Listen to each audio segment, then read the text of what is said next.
Hey, kids. You're listening to the internet's wettest podcast about video games, consoles, and pancakes. The SML Podcast.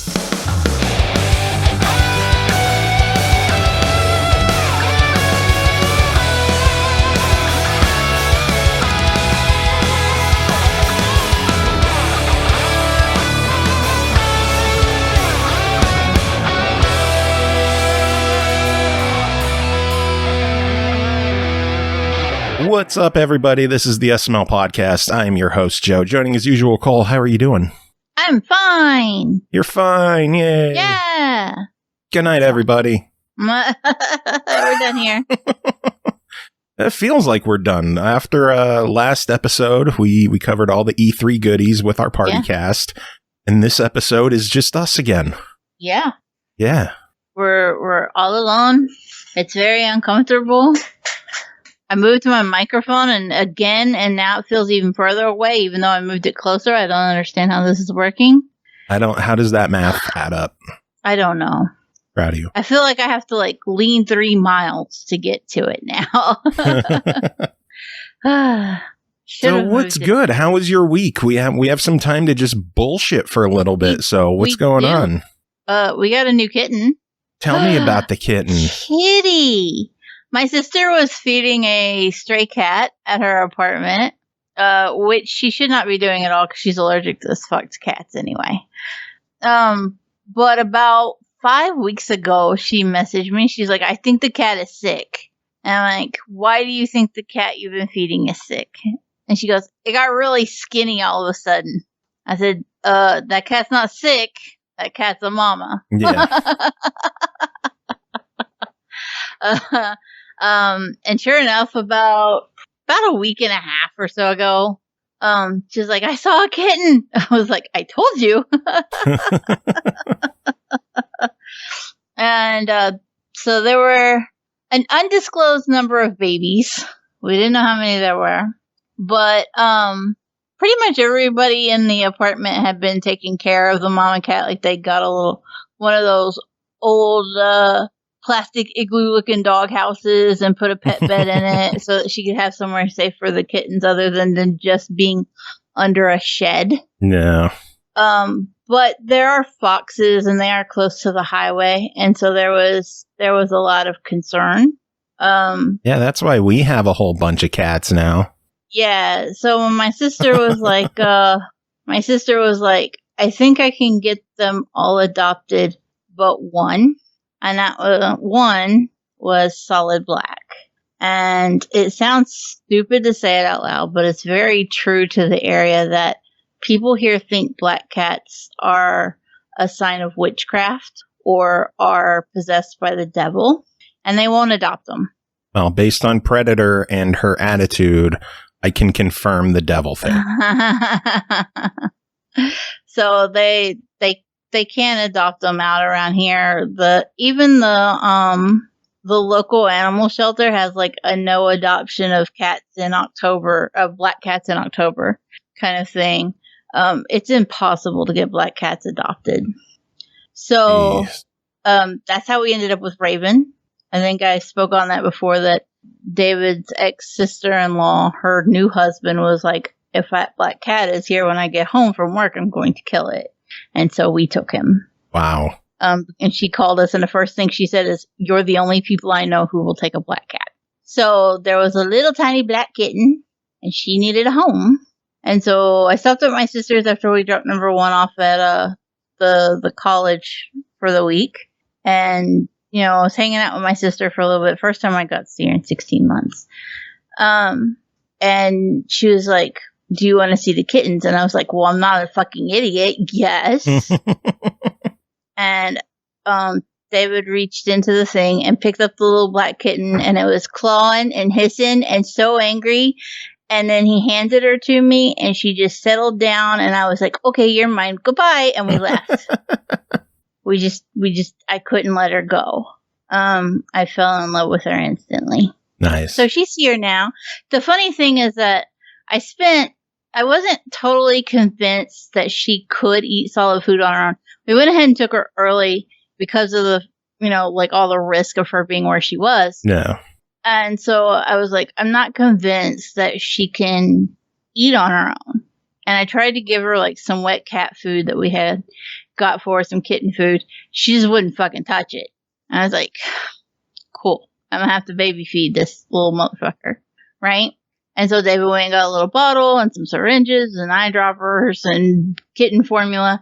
And that's what I was doing. Every few hours, I was feeding her little ass. And then day before yesterday, she started trying to lick the bowl. And I was like, hot dog, we're done with the baby bottle. She can lap it up. Right? So then I started spoon feeding her and holding up enough for her to lap up in a spoon. Because she's so fucking tiny, there was nothing she could drink it out of. So I'm spoon feeding this cat.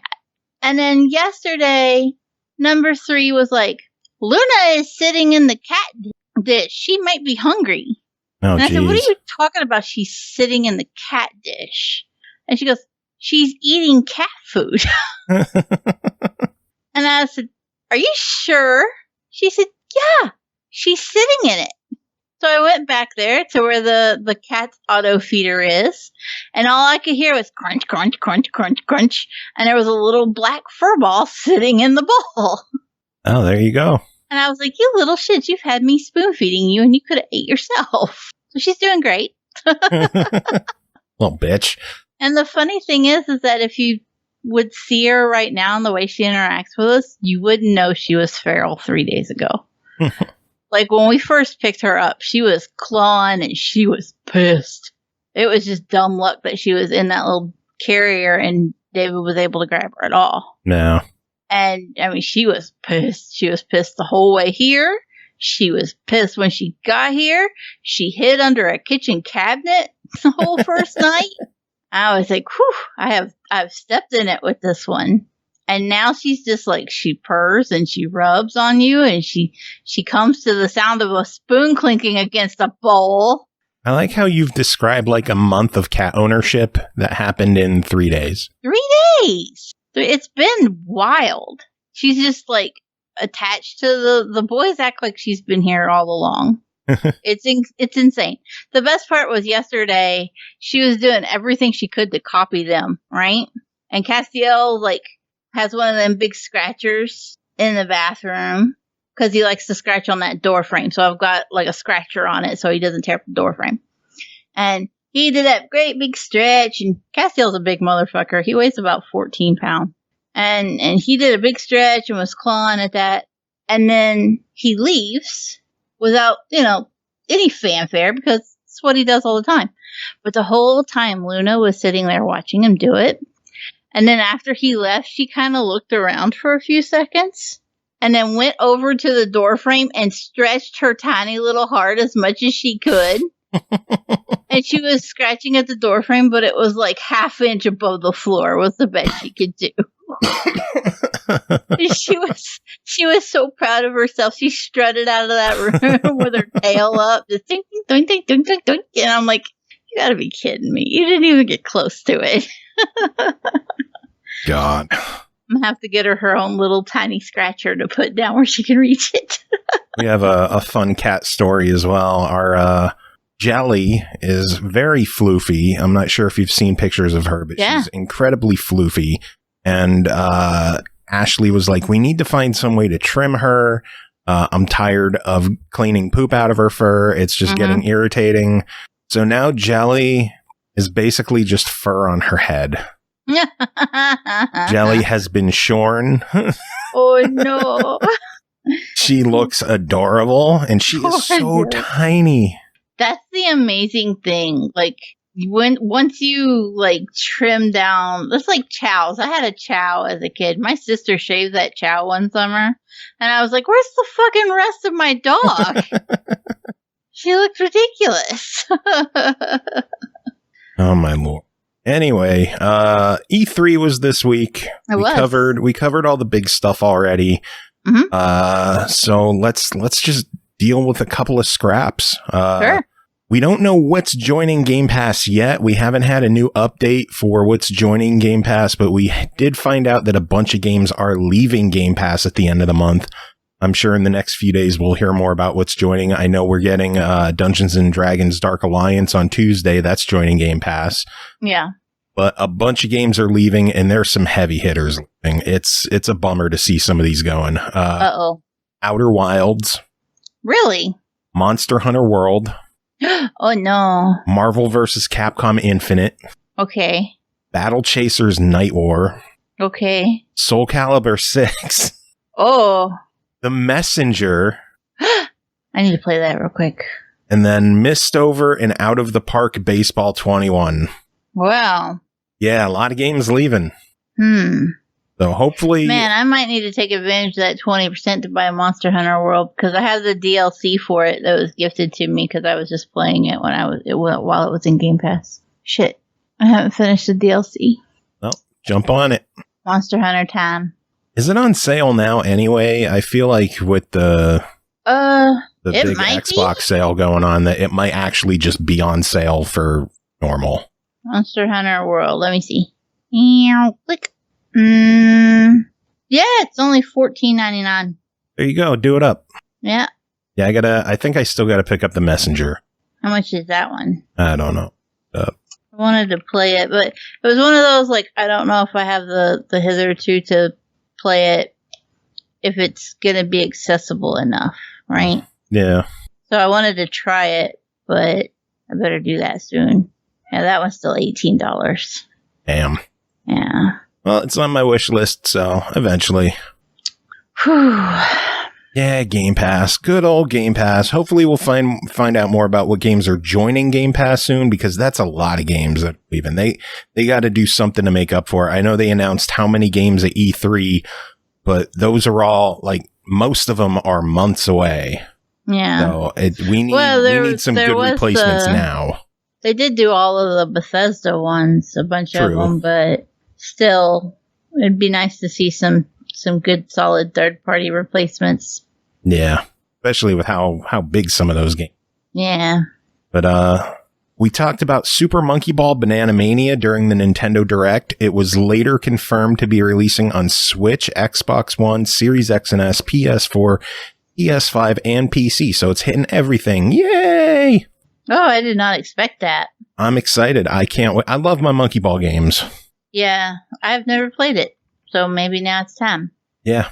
And if it looks to be a repackage of Monkey Ball 1, 2, and Deluxe, which hopefully it is, and they just straight take those games and just pretty them up, because the original Monkey Target in the first Super Monkey Ball game was one of the most fun party games that I've ever played, and they've tried to replicate it in games since, and it's just never had that same charm as the first game. So hopefully that's in there, untouched, unfucked with. They don't mess with the physics. Just give us classic Monkey Target so I can enjoy my childhood once more. Yeah, makes sense. Yeah. Alex 2 was announced. Okay. Yeah. Didn't see this one coming. Alex 2 from Piranha Bytes and THQ Nordic was announced for Xbox One, Series X and S, PS4, PS5, and PC. I love these Eurojank RPGs. They're janky, but they're fun, and I'm excited to see more coming. I bought the collector's edition of the first Alex. It's a fun game. I have the statue chilling out behind me somewhere over there. Terrible. It's there, trust me. But yeah, Alex 2 announced. That's going to be happening. I don't think I ever played the first one. Same guys who did like the Risen games and Two World. It's same style as like those games. Yeah, there are alarms going off like crazy in my area. I don't know if my mic's picking it up or not, but holy hell. I did hear that last one, yeah. Damn. Anyway, some they're other news for you. Yeah, they are. They figured out that you're using collector's editions of video games as a money laundering scheme. Could you imagine? I mean, it's a brilliant idea now that I've said it out loud. By the way, I love my Zombie Shark so much. Zombie Shark! Zombie Shark. It is so awesome. Again, if you didn't check out the unboxing for the Zombie Army 4 Dead War Collector's Edition, it is on our YouTube page. It is one of the coolest statues I have. I love it. I I rank it up there with like my the Dead Island Riptide European Collector's Edition, which is like just the zombie torso. Yeah. It's just so cool. Zombie games just make for good collector's editions. They do. I'm glad I finally got this thing. I've wanted it for so long. I'm jelly because I wanted one too. So I'm jelly. Grand Theft Auto Online for PS3 and Xbox 360 is going to shut down on December 16th so that they could focus on the new gen consoles. Grand Theft Auto. Yeah. I'm just moot on it. It's Grand Theft Auto. I'm mute and moot because I just do not.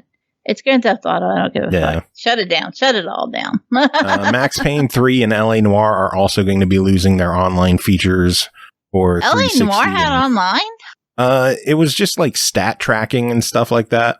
Oh. Like their social club stat tracking, shit like that. It's nothing super important, but it's okay. The features are going away. So goodbye. Bye. It Takes Two has sold 2 million copies. Good. Yeah. That means 4 million people have played it. That's awesome. Needs to be about 4 million more. Yeah. Well, hopefully you and I can play it sometime. I still want to play it. Have you not played it at all? No. I don't have anyone to play it with. Joe. You don't play things with me anymore. This weekend, send me a message, pick a day and a time, and I will clear my schedule and tell everybody else Joe needs to play It Takes Two. Actually, it'll take like, I don't know, maybe 12 hours-ish or so, but yeah. Microphone has to be picking that up. Yeah, I got that one. Yeah. I'm telling you, it's all over for you, man. I think those are fire trucks now. I need to scoot my chair forward, and I'm afraid there's a cat under it.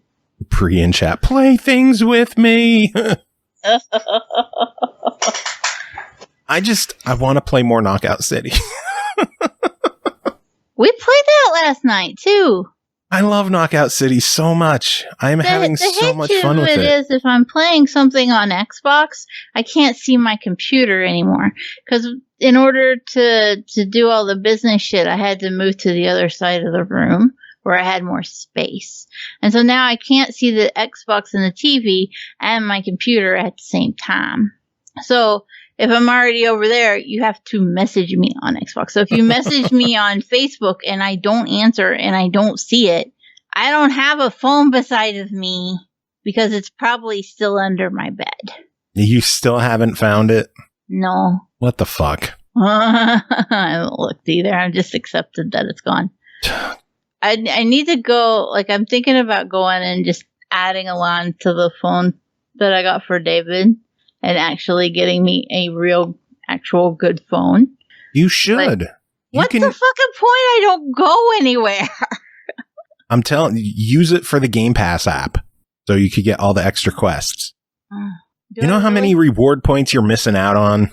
Do you know how much adding a line would cost me, though? Raider Biz asking, is Knockout City your my game of the year so far? Probably. It's early in the year, and Lord knows Forza Horizon is going to take the crown eventually. I mean, Knockout City's been up there. A good year, though, because It Takes Two and Knockout City both this year. Resident Evil Village. I haven't got to play that. Outriders has been pretty good. I've seen it. Outriders was solid. It'll be a tough year to pick a favorite. Yeah. And then I'm looking forward to Dark Alliance next week. I'm really looking forward to that. I have a Steelbook edition pre-ordered at GameStop, obviously. Let's see what other news. PS4 and PS5 players can now share play together. Oh, could they not before? Well, the whole share play thing, it lets someone basically play with you remotely. Mm-hmm. This is something I wish to God Xbox would steal from PlayStation. This is such a cool feature. Is it like the Steam version of remote play? Pretty much. Where you can basically invite someone into your game to play together. Okay. Or you can let someone like take over your game while you're playing. You can let someone else just take over and start playing. Huh. And it works really well for multiplayer games too. Huh. Yeah. So they can now share play together. And Speaking of PlayStation, Cyberpunk is now back for sale on the PlayStation Store. Yeah. Is that Remember recent? Cyberpunk? Like it took this long for it to get added back. Wow. Yeah. Huh. Yeah. Well, it's finally back. So I have it on PC, but I haven't played it. I played like 2 hours of it. I thought it was fine. I don't see why people were. Well, granted, I was playing on a Series X, but it's still the Xbox One version of the game. It's not like it was enhanced. Yeah. So, yeah, it was recently patched as well. So that might be the reason why it's back on PlayStation. Maybe they felt it's good enough. I did have to laugh at how bad it looked when David tried to play it on his computer because it was gifted to me, and I was like, oh, he was the one that wanted it, but I don't ever let anybody touch my computer because, hello, it's my workstation as well as my game station.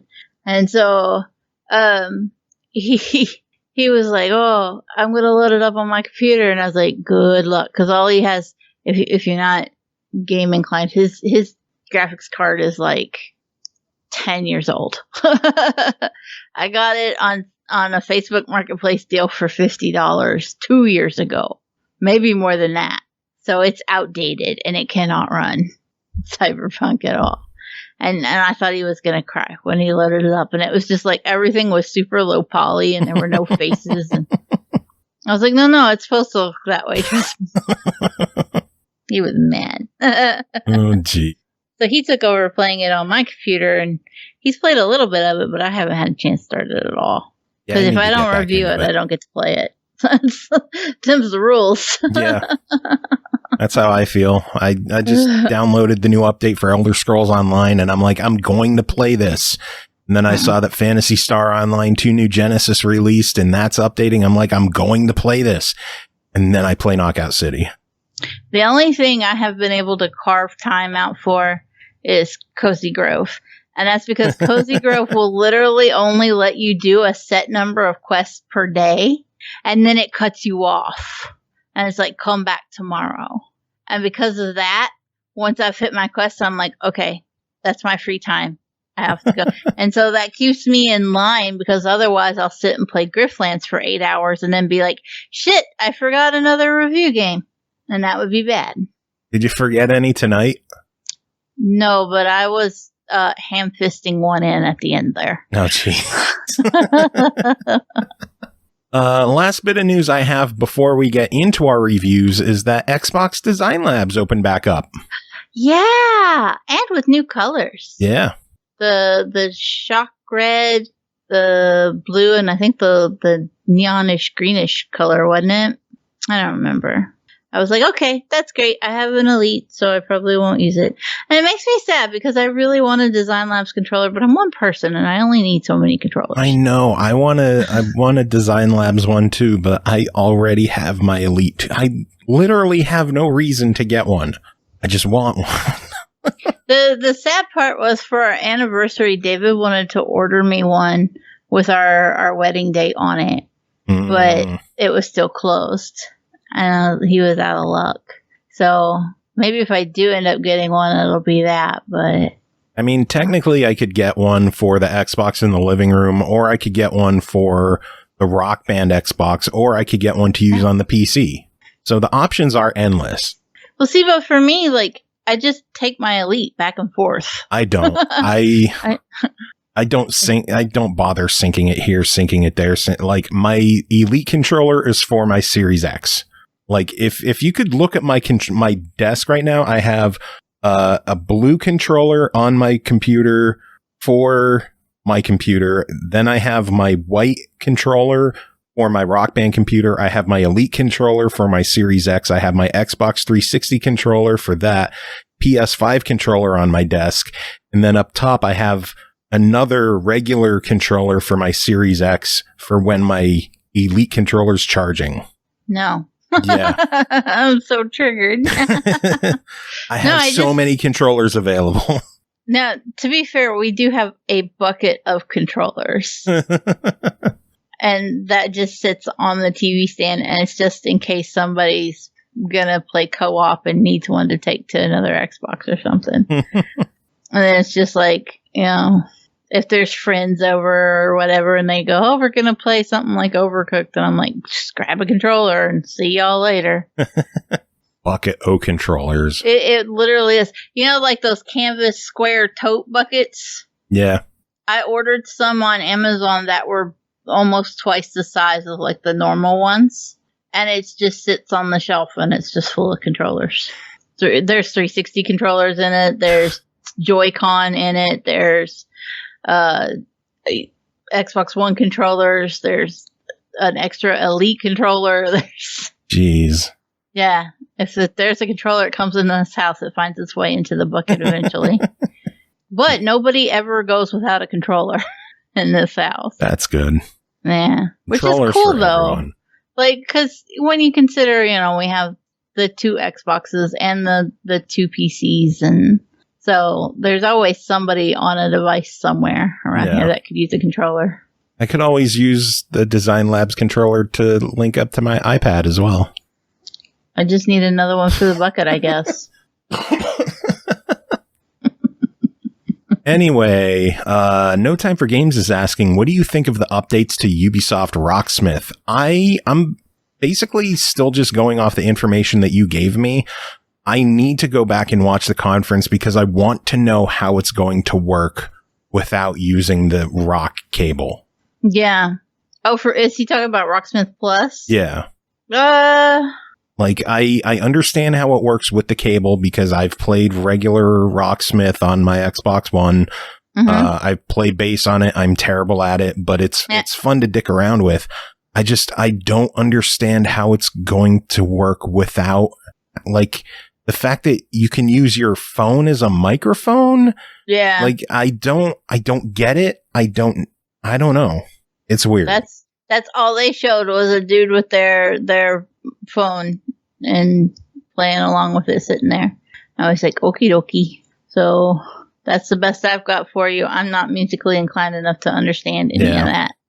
I want to see more about it. And again, I'm not a fan of the subscription fee.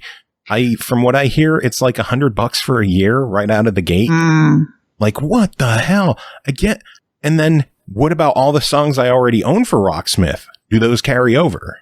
I'm not sure if they said those do or not. I can't confirm nor deny that. I don't because remember. I've bought a lot of songs for Rocksmith, not nearly as much as Rock Band, but I can't imagine they wouldn't carry those over though. I just don't remember specifically to say, oh yes, they're carrying them. But the biggest thing for me is like I wish they would say exactly what the limitation on stringed instruments are, because the girls play ukulele, especially number 3. And so like I'd get it if it'd teach her some more songs on the ukulele. If they can make it understand guitar and bass, then what about like violin and shit, I don't know. I just like could they expand it if they wanted to? And if they could, I'd buy it in a heartbeat. I'm not gonna lie to you. It'd be far better than me shelling out gas and fees to have her taught somewhere. Because I'd have to take her all the way to the college that number 1 has been staying at to find somebody who could teach her violin. No. And like, if you could tell me, I'd pay $100 a year for a video game subscription to do that for me instead. So they need to do that shit. Yeah, well. Anyway, should we dive into reviews? Yeah. Or is there anything you wanted to talk about? No, I mean, E3 was it, and we rolled through pretty much all that on Tuesday, yeah? Yeah. Again, all I care about is Forza Horizon 5. Yeah. I need that in my veins. That, and I'm happy I got my pre-order in for the Metroid Dread amiibo. Nice. Yeah. Raider said they backed the laser engraver on Kickstarter. And you didn't link it? I want a laser engraver so bad. I want a full-on like laser cutter, like a Glowforge, because I don't have enough hobbies. Yeah, I can tell. You need more shit that you can break. I don't break stuff, but I spend a lot of time making just insane amounts of shit. That you break games? Though I do break games. I expect you to break everything. That tends to be, a limitation just for games. I don't typically break like other stuff. Glasses, I will break glasses all day long. Don't give me a glass to drink out of. It's gone. But like, as far as my craft shit goes, I will try insane shit with it. That is for certain. I learned the other day that I can cut polymer clay with my Cricut. David was not impressed to see me cutting something as soft as polymer clay with a $200 paper cutting machine, but I did it. And it worked. Oh, jeez. Anytime I try something new like that, he just stares at me. He's like, do you know what that costs? I was like, yeah, but it's okay. YouTube said I could do it. Oh, Lord. So, anyway, we've got some games to review. Okay. You ready to dive into these? Yeah. All right. First game to talk about tonight is called Chivalry 2. Developed by Torn Banner Studios, published by Tripwire Interactive, released June 8th on Xbox One, Series X and S, PS4, PS5, and PC for $39.99. Return to the ultimate medieval battlefield, Chivalry 2 is a multiplayer first-person slasher inspired by epic medieval movie battles. Players are thrust into the action of every iconic moment of the era, from clashing swords to storms of flaming arrows to sprawling castle sieges and more. Cole, tell us about your time with Chivalry 2. Why did nobody tell me this game was so fun? I was so like apprehensive about it, and I don't even know why. I was just like, man, I don't know. Me and Melee, it's a lot, right? Because it's a first person Melee instead of shooter. It's an FPM, first person Melee. And you have big team battles on these epic battlefields, and you just have all kinds of different weaponry that you waylay the shit out of each other with. And it's wonderful. You can choose to turn the gore off. I don't know why you would. Yeah. There's a lot of excitement in successfully lopping off a head for the first time. Arms, too.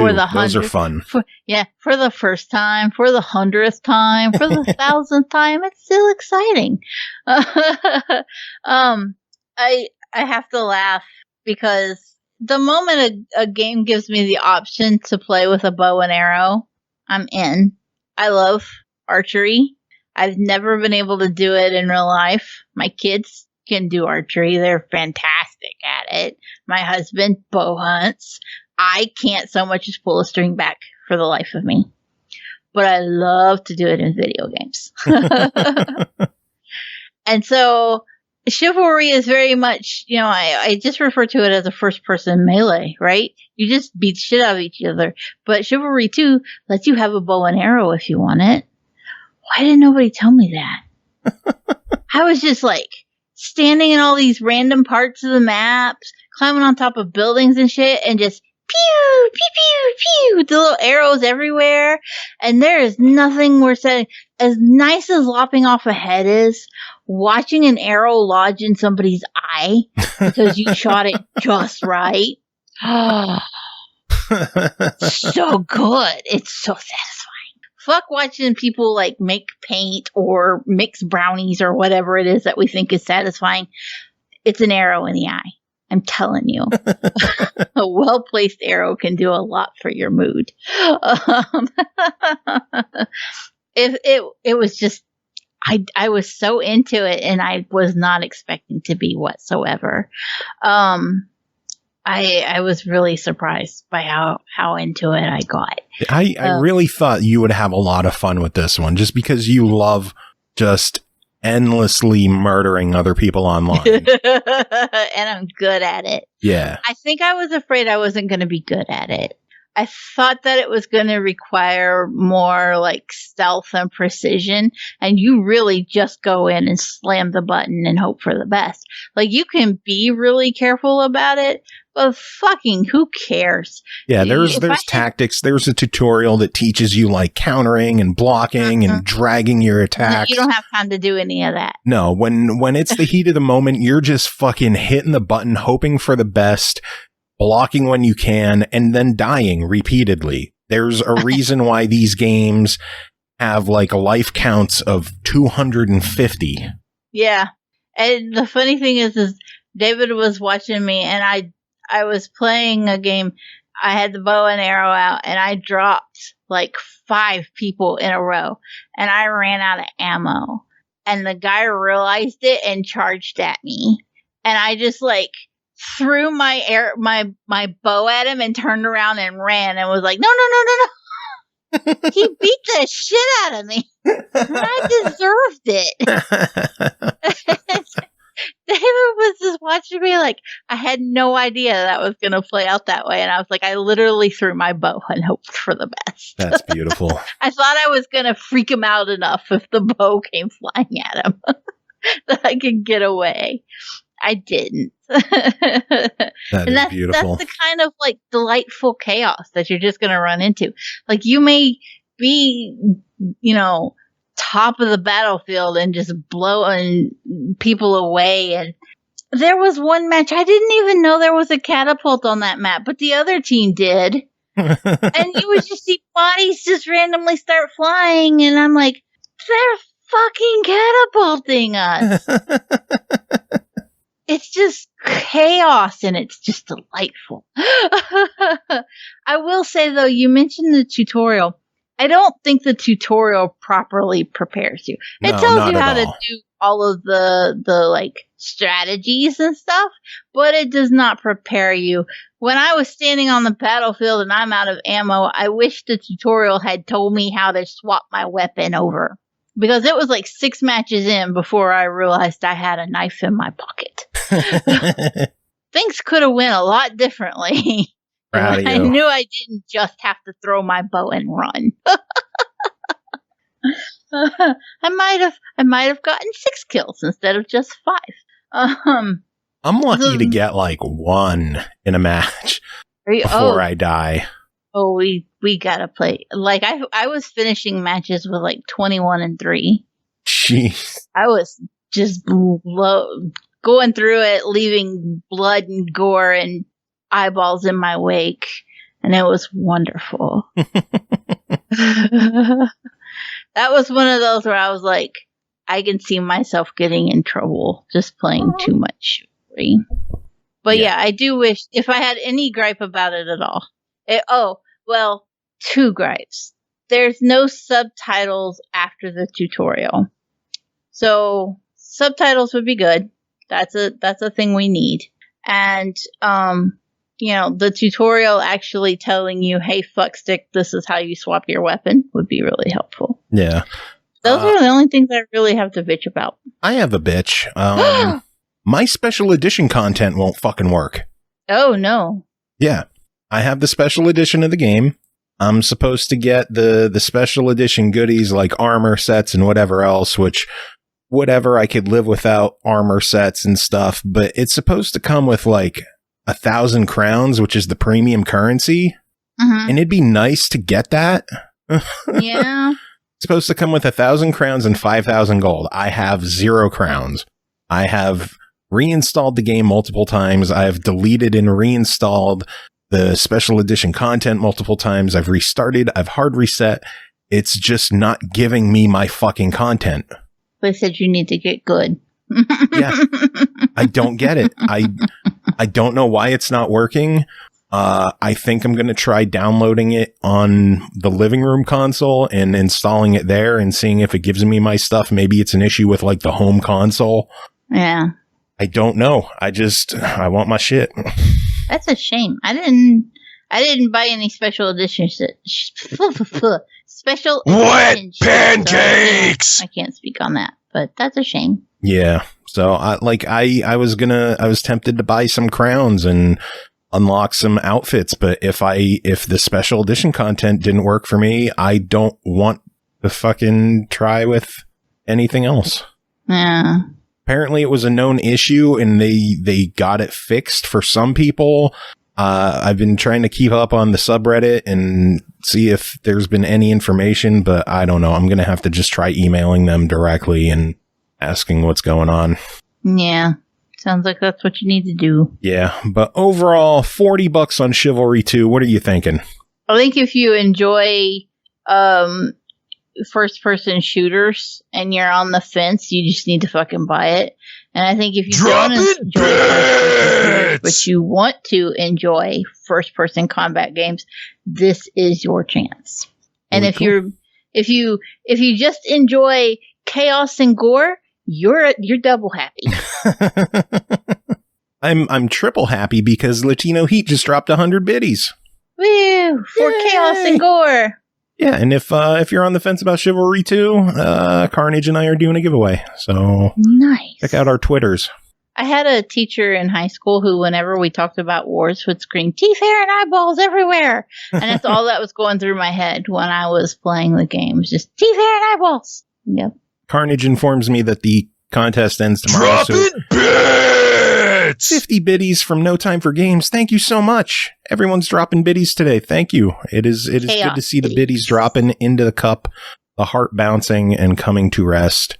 Yeah, if you're listening to this on YouTube or MP3, the contest is over for Chivalry 2. But if you hear this before then, enter and try winning. Next game to talk about tonight is called Cloud Cutter, developed and published by Just 2 Limited, released May 6th on Steam for $18.99.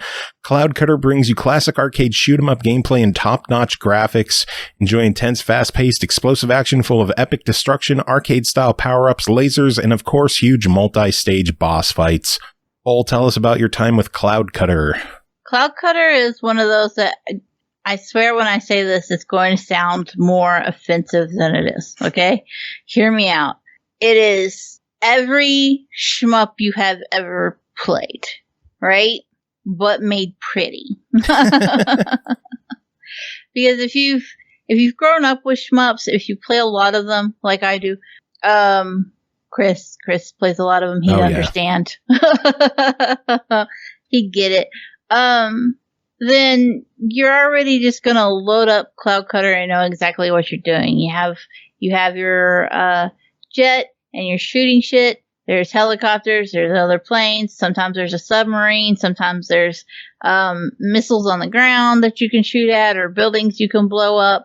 It's very, very basic, but not in a bad way. It's just, it takes the nostalgia for a good old-fashioned shmup and makes it pretty and modern. Yeah, it's a good looking game. I'm looking at the screenshots on Steam. It really was. Like, I know I usually say, oh, it's every other game like it. It's usually kind of a negative connotation. But in this one, it just kind of, it works. It has its own look and feel while still tapping that nostalgia button, right? And it does it well. It's well balanced. I never, while playing it, was like, oh, the difficulty ramps up. I can't do this. It was like, no, this is a well-oiled machine of a shmup, and it's touching all the right buttons. When you pick up a good old-fashioned shmup like this is what you wish it was. It's kind of like, this is what I thought they looked like when I was playing them 20 years ago, right? When you see all the pixelated ones and you're playing through it and you're like, it looks like just random dots on a screen, but in your head you're driving this really super cool modern jet and you're having these immersive battles and just blowing shit up with really cool flame effects. And Cloud Cutter's like, yeah, it actually looks like that now.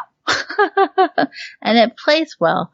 The boss battles, yeah, multi-stage boss battles and I don't necessarily get along. But I didn't ever lose or die in Cloud Cutter and feel like it was an unfair loss. I feel like I fucked up on my own and I deserved it. And that's an important thing, because a lot of times there's a fine line with shmups and bullet hells where it's like just hard enough to be an enjoyable challenge, and then one extra bullet can tip it into fuck this, why did I ever pick it up mode, right? And Cloud Cutter does a really good job of staying in the correct lane. So when you do die, you're like, no, I deserved that. I should have dodged. It's fine. There there are power-ups. I do wish that the power-ups stood out a little more on the map. The color palette, like they're blues and purples and stuff, and they stand out, but they're still really muted. And if you're not purposely keeping an eye out for them, it's super easy to miss them, especially with everything else going on. So that's really my only gripe, is that they've made everything so realistic looking that like you can just lose shit on the map. And that seems to be a complaint I have with a lot of modern shmups, though. There's an element to the old-fashioned ones where, because they couldn't do the realism quite so much, that things sometimes come off cartoony, and it made it a little more visually interesting and made spotting power-ups and things like that easier. Whereas now everything just kind of blurs together because it looks good, and you're like, if it's green, it's all green, right? And you're like, I can't tell the difference between the plus sign that is a pale green and the pale green tree. It's a gecko at this point, or a chameleon rather, because those are the ones that blend in, right? So it's a chameleon as far as I'm concerned, and I would just like to see a little more variation. Kind of the same for the enemies that you shoot. Some of them are on the ground, and they can be hard to tell which buildings you can shoot versus which ones you can't. Sometimes you don't know until a health bar pops up, and you're like, oh shit, could have blown that up. So that's really the only thing that I would like to fuss about at all as far as these go. And that's not even like a Cloud Cutter specific gripe. It's just a modern shmup gripe in general. Yeah. Well, $19 on this thing. What are you thinking? I think it justifies it. I think it's got more than enough content for it. I think it looks great. It plays great. And I am perfectly fine giving it a buy it. Well, and it is on sale for a few more days for 15% off. So if you're hearing this and it's still on sale for 16 something, go grab it. Get your discount. Cool. All right. Next game is called Wingspan, developed and published by Monster Couch, released June 18th on Xbox One for $19.99. Wingspan is a relaxing, award-winning strategy card game about birds for 1 to 5 players. Each bird you play extends a chain of powerful combinations in one of your 3 habitats. Your goal is to discover and attract the best birds of your network of wildlife preserves. Cole, tell us about Wingspan. I love birds, and I love card games. Wingspan seems like a shoehorn, right? Yeah. This is the most frustratingly confusing card game I have ever played in my life. Oh, no. It is beautiful, all right? The cards, the decks, they're gorgeous. The environments, the habitats are gorgeous. But knowing what you can and can't do is a nightmare. You have to worry about each different bird having its needs met.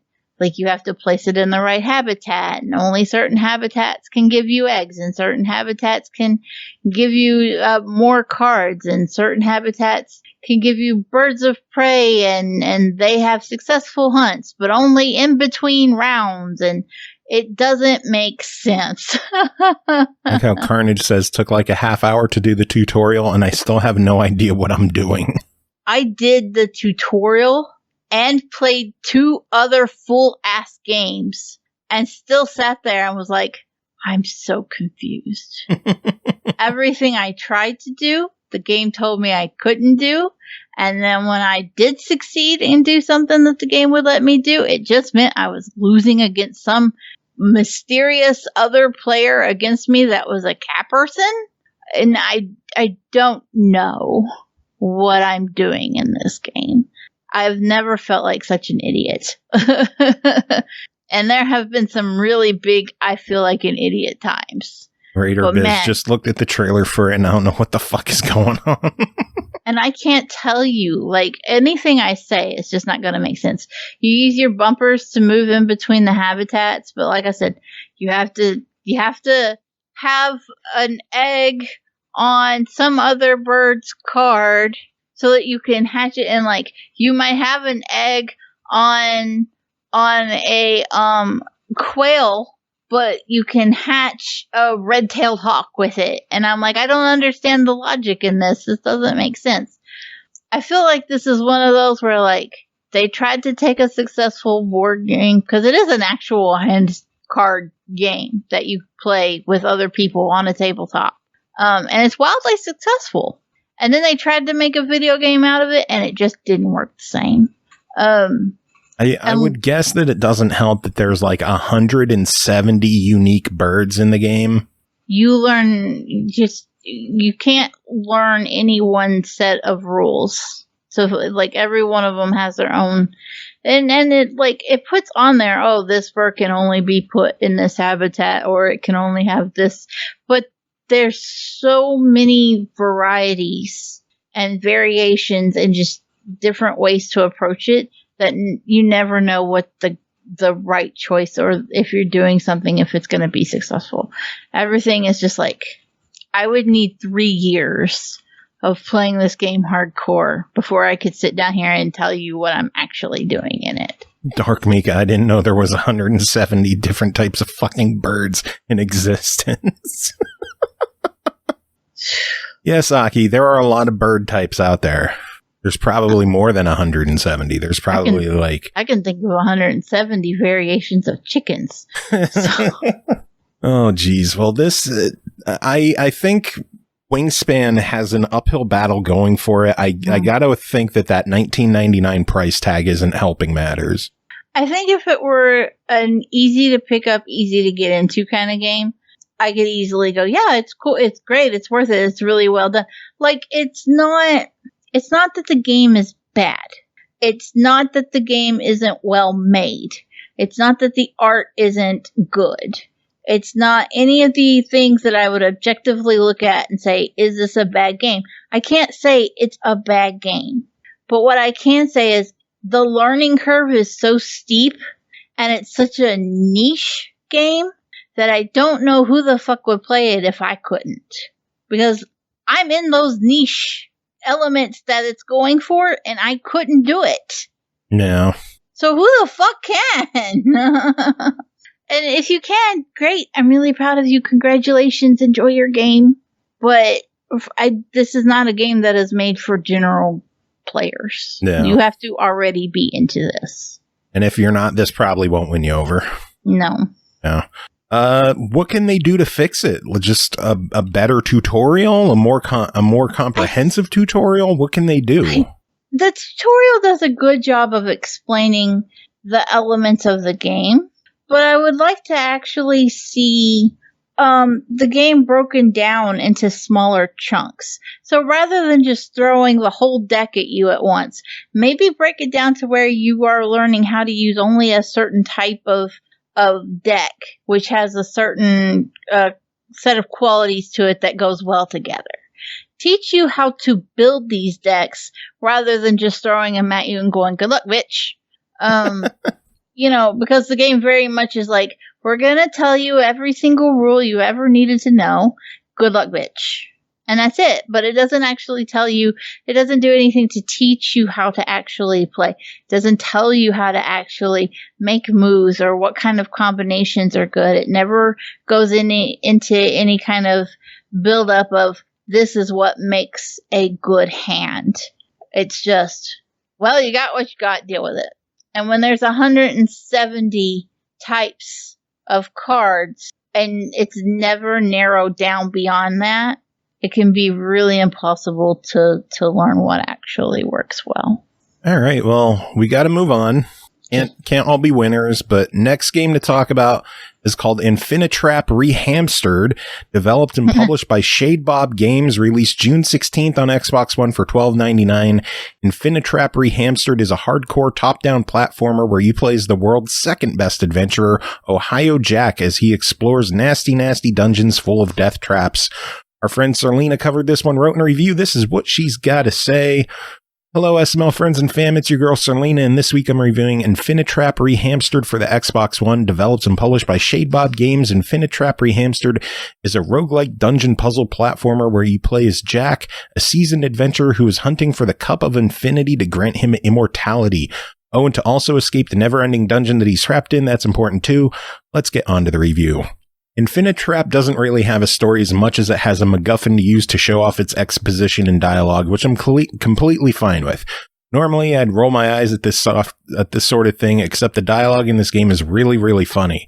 It's not just between Jack and the other beings that he meets, which is mostly dead skeletons.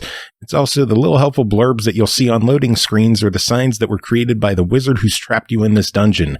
Also the one-liners that Jack himself says after you've died. It's all chuckle-worthy and thoroughly enjoyable. However, the dialogue and story is absolutely secondary, so let's talk about the gameplay. This is a roguelike, so expect to die a lot, like an excessive amount. This game is by no means easy, and I definitely let out a yell or two in frustration at how quickly you can die. You can die so quickly. I think the quickest time I died was 3 seconds. Beautiful.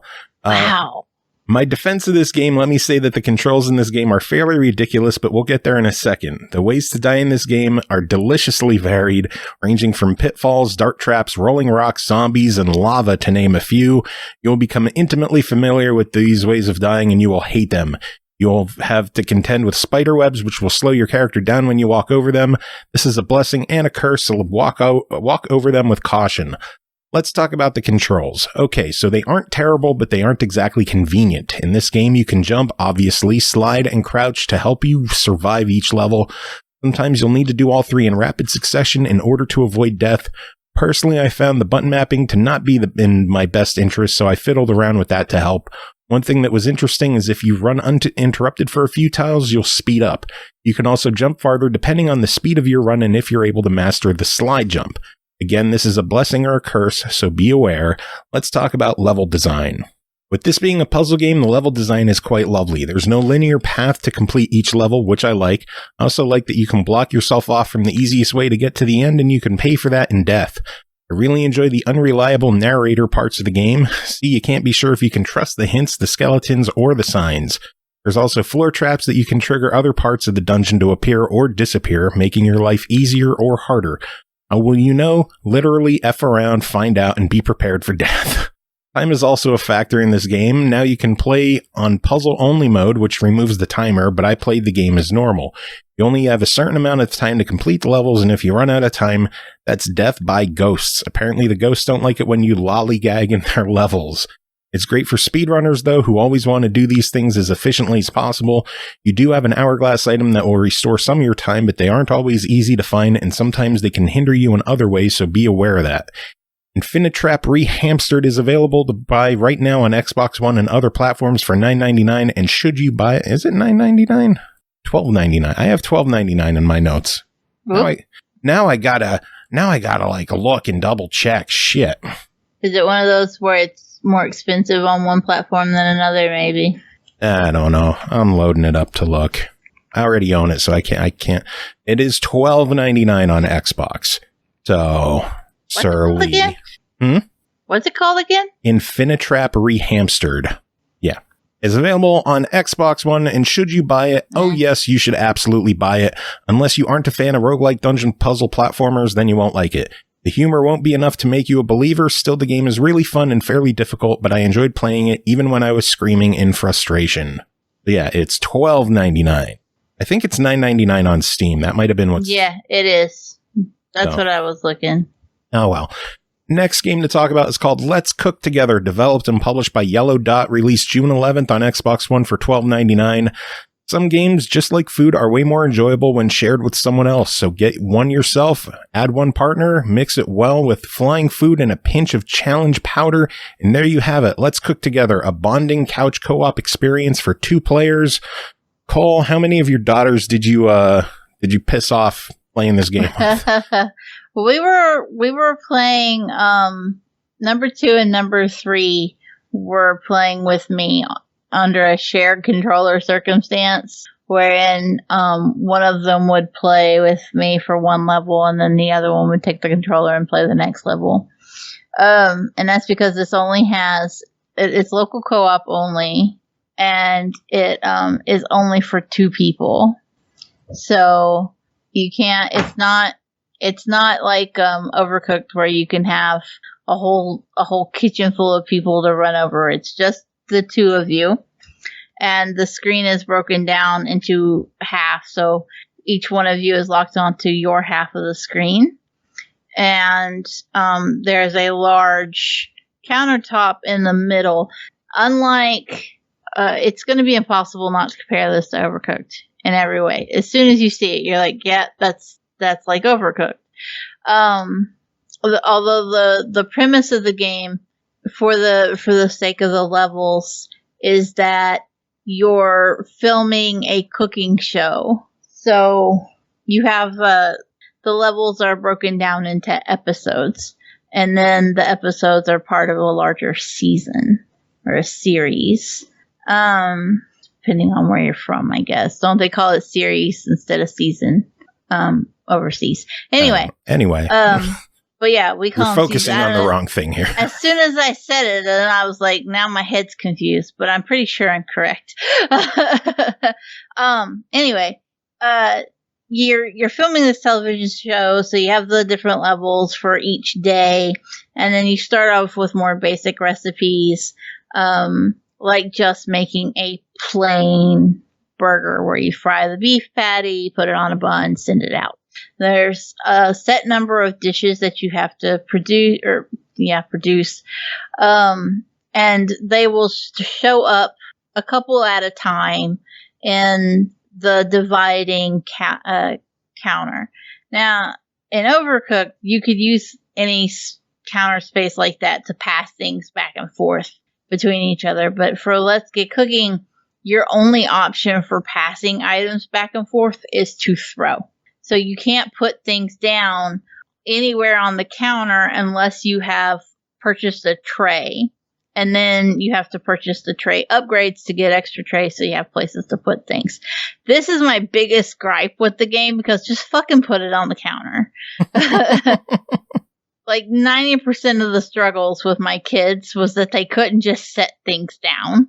And so I would be doing all the work and running around like a maniac, and they're sitting there holding the burger waiting for me to finish chopping the tomatoes, but I don't have anywhere to put all the other things I was doing because you only have so many trays. Even when you've upgraded, you're still limited. And I'm like, there's a whole ass counter between us. Just let me set it down. It's the biggest beef that I had with this game overall. Beef. I know, I thought you'd appreciate that. You play as two vegetables. One of you will be I assume it's a yellow squash of some sort. It looks kind of like a zucchini, but it's yellow, and zucchinis are usually green. And then the other one is a feminine looking carrot character. So you get to choose, which controller is on which side, which character. It's fine. Once you choose your side, you're always on it. You'll never swap. There's no reason. There's no like special layouts to the maps in the earlier levels. We didn't get all the way through. There's like 4 seasons worth of levels. We didn't get through all of that. But in the earlier ones and the ones that we got through, at no point did it like change up. It was always just, you're in your box, the other person's in their box, throw shit at each other because you don't have all the ingredients on both sides. There are various difficulties that you can choose. There's an easy, normal, a hard, and I think there was even one more above hard, but I don't remember what it was called. We'll say extra hard because I can. But the nice thing about if you play it on easy is that there's not any like overarching timer to be concerned with. It's really hard to fuck up if you're playing it on easy, which makes it really accessible to kids. And I would say if you were going to play with small kids, I would recommend this game over Overcooked, because Overcooked is really stressful and hard to play with new gamers. Yeah. Whereas this is just like anybody of any age. You could hand it to a 3-year-old and they'd figure it out with you. Nice. And I can appreciate that. I think I could have sat 2 and 3 down alone, and they could have gotten through it without killing each other, which would have been nice. That's That's a life goal of a lot of parents. Here, play this game together, forge a bond, and don't murder each other. So yeah, let's get cooking. Let that be an option. It's accessible enough for pretty much anybody to get into it. Even with just me and number 3, there would be like a goal for 3 stars on a level, and it would be like, get 200 coins, and we would finish and we would have like 900. Jeez. So it's plenty easy enough. I will say, don't let that fool you into thinking this is an easy completion, though, because there are achievements for like make 1,000 burgers, make 500 drinks, and it's just like, come the fuck on. Why? So that you keep playing it. Yeah, basically. So I guess we know what I'm going to be finishing up this weekend. Yeah. So another good thing about it is it's only $12.99. What do you think of that? Yeah, I think it's plenty affordable enough. I think it turned up on the higher difficulties. It could definitely be a challenge for even more skilled players, but I think that it's accessible enough that I think it's great for young kids too, and that's something I don't normally say about these kind of games because they're usually meant to stress you out. Yeah, but I was happy with it, so I give it a buy it. Cool. Yeah. All right. Next up is Beasts of Maravilla Island, developed by Banana Bird Studios, published by Whitethorn Digital, released June 12th on Steam and Switch for $9.99. Beasts of Maravilla Island is a 3D adventure game where you take on the role of a young wildlife photographer who travels Maravilla Island's magical ecosystems to discover extraordinary creatures, learn their behaviors, and most importantly, photograph their majesty.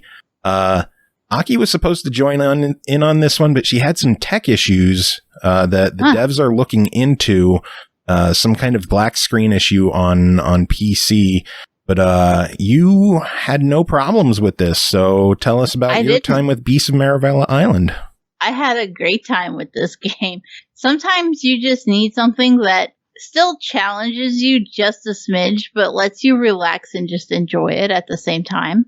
So this is basically a Pokemon Snap type game where, as opposed to being on rails, you're actually in control of your character. You can move around on this island and photograph plants and bugs and the wildlife. You'll have a journal from your family. I'm trying not to do any spoiler stuff, so I don't want to say who and all that. But you have a journal from your family member, and you want to use that journal as like a guide for the types of animals and flora and fauna, if you will, that you're supposed to be looking for. Although you could also just very easily pick up your camera and walk around and take a picture of just anything that says new. Because they just tell you if you haven't taken a picture of something yet. I like that. Which, yeah, I am not mad at that at all. You could 100% walk around and just go, oh, it says new, pull the trigger, and take the picture. Like Forza Horizon, when they finally add the take photograph things where all the new cars have like a camera icon over them. Yeah. And it lets you know. By the way, Forza Horizon 5, if you're going to add the photo challenge thing, put it in at launch, not after I've played 100 hours and I've used every car and I don't have a reason to go back and take pictures of them now. Cozy Grove does that too. If you have something that you can donate, it will tell you, new, donate this. So I appreciate it when something where you're trying to collect things, if it points out, hey, dumbass, you need this one, I'm all for it. Yeah. There's actually several different areas to the island. And again, I don't want to spoil anything, but man, some of these areas are really fucking pretty. The whole game, you know, in general is pretty, but man, there are some really good areas. It's gorgeous. You also run into a lot of different animals, and those animals will usually have a series of behaviors that they engage in, and you'll actually want to catch them with photographs doing several different behaviors. So, for example, the monkeys that you interact with in the beginning, You can get a picture of them while they're in their nest, or you can get a picture of them while they're on a tree with their tails twined together, or you can get a picture of them. I just lost it. I've lost what the other two were. Anyway, there's usually about, I can see the page, but the words are gone. Again, you can check your journal. It'll tell you everything that you need to do like that. Shoo! But I have a good excuse for it, I promise. I don't believe you. You can, most of the animals that you're going to interact with, you're going to want to get all 4 of their behaviors. The journal is really handy. Like I said, it tells you what types of animals and insects and plants you can find in different areas, but it'll also tell you, you can catch this animal doing this behavior or that behavior. It's all recorded for you. In each section, there will also be a sheet that you can go through, and it'll tell you, you've got all the bugs in this area, you've got all of the animals, you've got all the behaviors, you've got all the flora, fauna, and all the other things that you can photograph. It will have that nice, neat little checklist that you can go through. And I would like to point out that once you beat the game, it does have chapter select, and it does save your progress, and you can go back and get the ones you missed without having to start all over. So if you just want to relax and stroll around and take some pictures, it's got you. But it also has some really neat puzzle elements. Sometimes you will need to interact with the world in different ways to make the plants or the animals behave in such a way that it opens up new areas for you.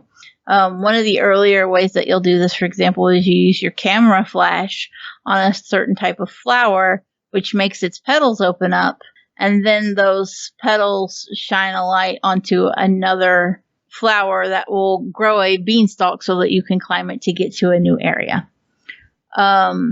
Or you may need to whistle to encourage a behavior from an animal, or there's options for how to interact with the world, and you have to actually sometimes get really creative and think about what you're going to do to solve a puzzle. And I am on board for it. It's nice, light puzzle solving. It's not anything that's going to make your brain hurt for it to make sense, but it makes sense within the world it's in as well. Well, sounds like it's a really awesome title. I would have loved to hear Aki's thoughts on it. She was really looking forward to this one. Really? Yeah, unfortunately, I don't know what the tech issue was. Something regarding just the game loading up to a black screen. I know I think she's in touch with the devs trying to discuss and work on what's going on, and hopefully they get it figured out. They are updating the game. They are releasing patches. So hopefully it's addressed quickly, and hopefully it's just an isolated incident. But for $10 on this one, what do you think of it? I give it a buy it. I think it's great. I love it. I hope they bring it to more platforms. I want this shit on Xbox because I just want to sit and take all the pictures and get achievements for it too. Well, it's on Switch. Switch doesn't have Xbox achievements on anything other than Ori and Minecraft. Still has Xbox achievements. Yeah, but when you reach out to the devs again, be like, hey, can you put Xbox achievements on the Switch version? And let me know how that works out. Yeah. Oh, shit. Anyway, we got one more game to talk about with you before we drag Aki in here. It's called Galaxy Champions TV, developed by Aquadian Games, published by Silesia Games. It released June 18th on Xbox One for $6.99. Get powerful weapons and power-ups, kill huge amounts of enemies, level up, unlock upgrades, and beat all the bosses to become the champion of the most violent TV show of all time. Are you ready to become the champ? Cole, tell us about your time with Galaxy Champions TV. I just hit my elbow, so no, I'm clearly not ready to be the champ. That hurt. Proud of you. Ow. I'm sad. Yeah. Galaxy TV Champions. You have a little sprite, and he's a dude, and he's got a gun, and you're gonna go into these different arenas, and you're gonna shoot everything that comes after you. And everything is just gonna fucking come after you. There's massive swarms of enemies, and the first couple of times I tried to play, I was like, what the fuck is this? What did I get myself into? I know how to play twin sticks. Why am I dying immediately? This looked like it was going to be way easier. It is not easy. Nope. Even on easy. I will say, though, I beat it with every fucking character. Come at me. Proud of you. But I didn't do it Carnage on saying normal. it's easy. I beat it on normal first try. Yeah, get fucked. I don't believe that for a minute. No, I refuse. Yeah, I can't. I can't beat it on normal to save myself. I have tried. Video. I don't believe you. Videos can be doctored. No.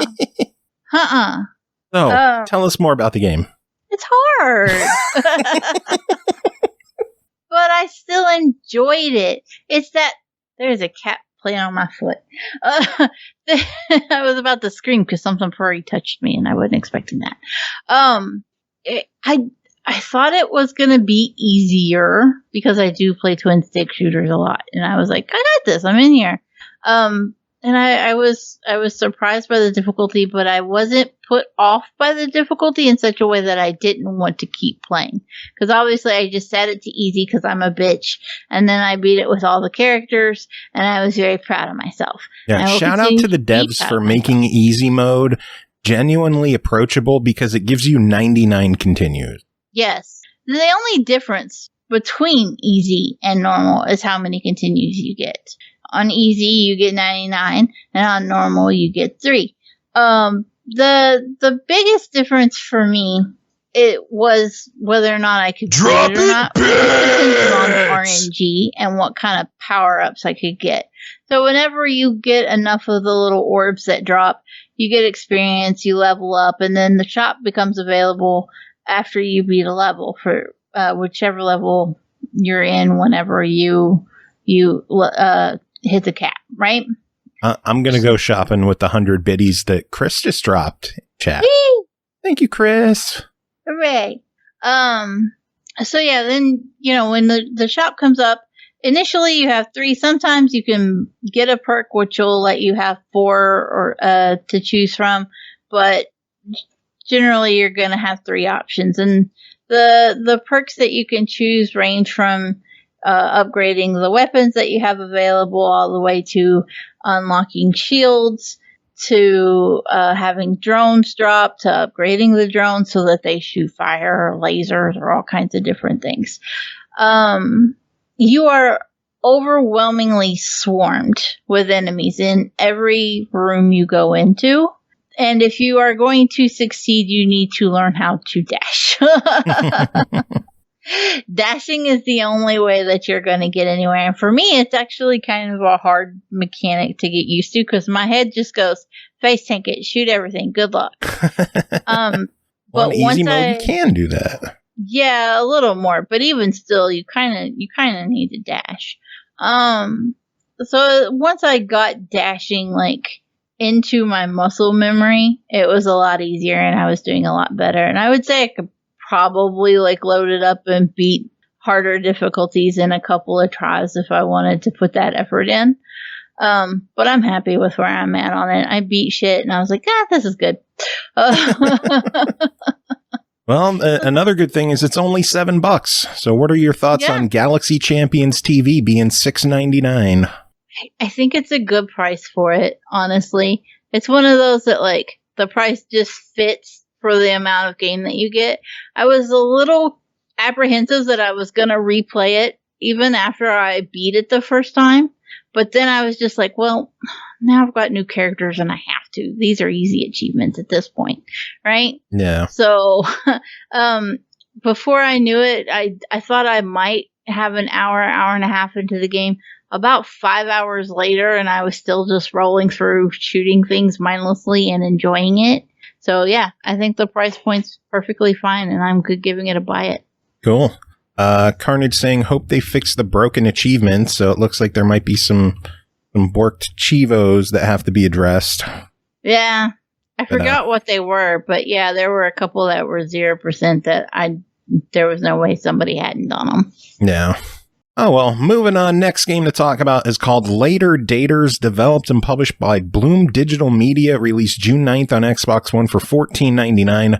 Welcome to Ye Old, your new retirement paradise. Date as an octogenarian and find somebody to love, or just get your kicks in while the getting is good. Remember, if the chairs are a-rockin', don't come a-knockin'. Looks like it's time for some SML After Dark territory, courtesy of Aki. How are you doing? I'm pretty good, and you? Ready to hear about old people fucking. Yeah. This game looks fantastic, by the way. It's actually. Before I even start this, I'm just going to tell all of you, go buy it. Just, there you go. You already have my opinion. And you don't hear me do that very often. This is a visual novel with some choices to make it a dating sim game, more or less. Except for you don't have to worry about stats. Yay! Because that's fucking misery. You have just shown up at this place, this retirement home, old folks home, whatever you want to call it. And now it's your time to get your freak on, I guess. You get to pick what your character looks like of 3 different options. It appears like you're supposed to be able to name yourself, as well as your pet, which can be a cat, dog, or robot. Because robots make good pets, I guess. Yeah. Why not?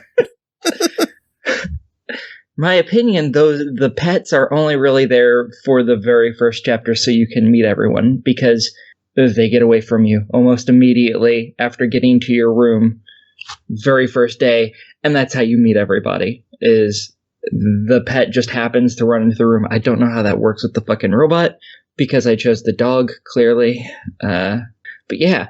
Gross. You gotta pick the cat. No. Ew. Or the robot. I mean, come on. I almost did pick the robot, but then I was like, no, I'm Asian. That would just be maybe a bit too stereotypical. So I went the dog instead. But the pet's name is Sassy, and it seems like you're supposed to be able to change that name too, but you can't right now. I don't know if that's a glitch with the game currently or what, but it's very clear that you should be able to change your name and your pet's name.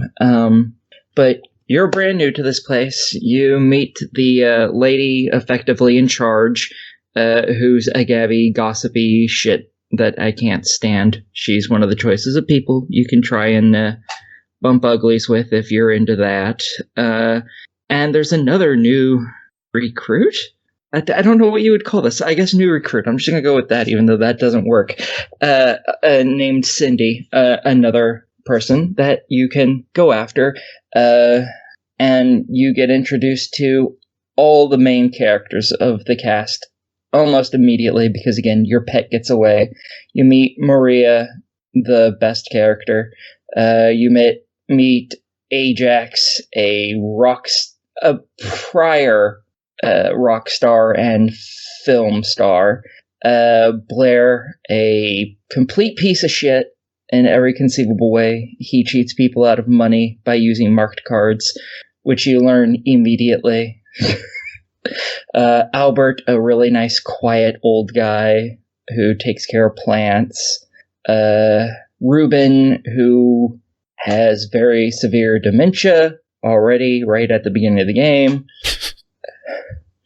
His wife, that I can't remember the name of, who seems to be okay, other than the fact that she's fallen apart because, you know, her husband has really bad dementia.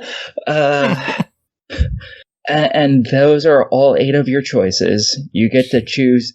You get to go after any one of them or multiples of them. Yeah. How many did you get with? Well, I was aiming for 1, but in the very first, you play 2 weeks of this character's life, and I haven't fully finished it because they're 80 and you only get to play 2 weeks of their life, and I'm worried about what the ending's going to be at that point. Because here, let me put it this way. In day 2, someone has a heart attack and dies. Nice. That is part of the fucking story. So I'm like, this is episodic. It was released episodically. This is the full series of all 7 episodes plus the cribbage minigame.